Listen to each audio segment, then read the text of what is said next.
Hello guys, isang mapagpalang araw po sa ating lahat. So yan si Boknoy nandito sa Kagubatan guys. So nagrobing-robing na naman siya. So napunta natin dito guys sa Kagubatan. So yan, kasama si Florentina. Yon. So dati sila guys dito nakatambay kung saan ko sila nakuha. Yan dito. So yung mga tanim ko guys patay na sa sobrang init. Hindi ko na nano guys kasi medyo malayo. Mano sa tubig. Magastos tubig. So hinahanap ko guys yung isa kong chinilas. Ito yung epekto kay Boknoy at kay Florentina. Yan, sira na guys yung chinilas ko. Naligo lang ako guys, paglabas ko sa CR wala na yung chinilas ko. So nakita ko yung isa doon sa may billboard. So yung isa, hindi ko alam kung saan niya gani Boknoy.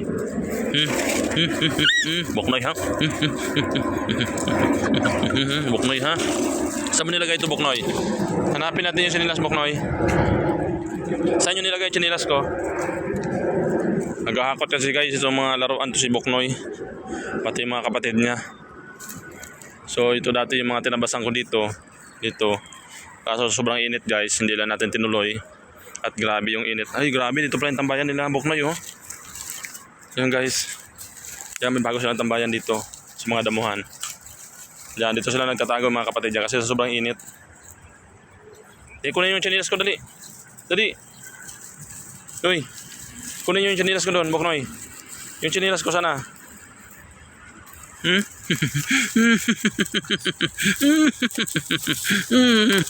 Itong Boknoy ka ha?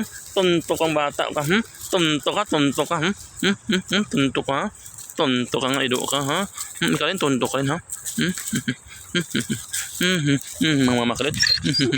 Mga makulit, ang lalaki nyo na. Tingnan nyo guys yung ginagawa ni Boknoy kaya no. Kinakagat niya sa tainga dyan.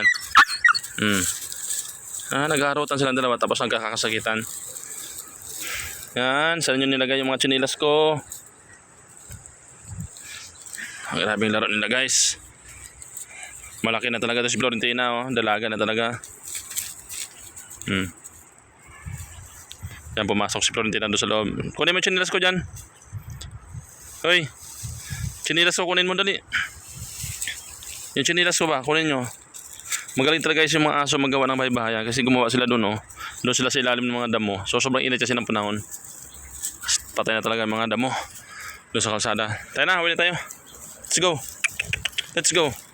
So hindi natin guys nakita yung isang chinilas. Talagang tinago nila. Pinagtripan ng mga tuta itong mga chinilas ko guys eh.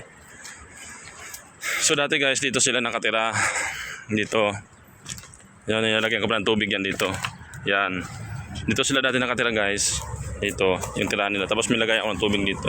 So, inabando na nila ito. Andun, wala na sila dito nakatira. Yan, nilagay ng tubig. Yan. So, dito na sila ngayon tumatambay guys sa gate. Pero, at tapos doon sa kamila na yun, yung baybahayan nila. Saka dito sila tumatambay. Pag tag-init talaga, sobrang init. Pero nung pag sa gabi guys, doon na sila sa gitna matambay doon sa stage. Tapos sa may bahay, doon sila nakatambay. So yan guys, hanggang dito na lang muna ang ating video. Maraming salamat po. Please like and subscribe po ang ating YouTube channel. Ito po guys ang ating bagong channel, Dog Lover. Wala na po yung Boy Niyog Vlog. Kasi nanakaw po yung cellphone natin. Tapos wala na. Hindi na natin ma-recover yung ating Gmail account kasi nagsisend ng G-code doon sa sa dating cellphone. Kaya ito na lang guys, tsagaan muna natin to. Maraming salamat guys. Back to zero tayo. So medyo malungkot din guys pero wala tayong magawa at nangyari na. Kundi ang ginawa ko tatanggapin ko na lang. So ito bagong channel natin to guys. Dog Lover. Hindi na yung Boy Niyog Vlog.